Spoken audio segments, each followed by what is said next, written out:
வாழைக்காய் வறுவல் செய்ய போகிறோம். எப்படி செய்கிறோன்னு பார்ப்போம். சட்டி காஞ்சிருச்சு, எண்ணெய் ஊற்றிருக்கேன். எண்ணெய் சூடாகிடுச்சு. வாழைக்காயை இந்த ஷேப்பில் நறுக்கியிருக்கேன்.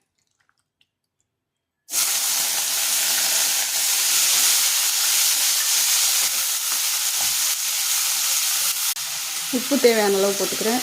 மூடி வச்சுருவோம். சிம்மிலே வேகட்டும். கொஞ்சம் நேரம் வாழைக்காய் வெந்துருச்சு. மஞ்சள் பொடி கொஞ்சம் போட்டுக்கிறேன். தனி மிளகாய் பொடி அரை ஸ்பூன் போட்டுக்கிறேன்.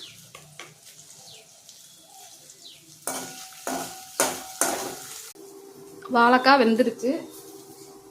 தட்டி வச்சுருக்க 2 பூண்டு பல்ல போட்டுக்கிறேன். சோம்புத்தூள் கொஞ்சம் போட்டுக்கிறேன். கிண்டிட்டு ஒரு 5 நிமிஷம் கழித்து இறக்கிடும். கருவேப்பிலை ஒரு கொத்து போட்டுக்கிறேன். வாழைக்காய் வறுவல் ரெடி ஆயிடுச்சு.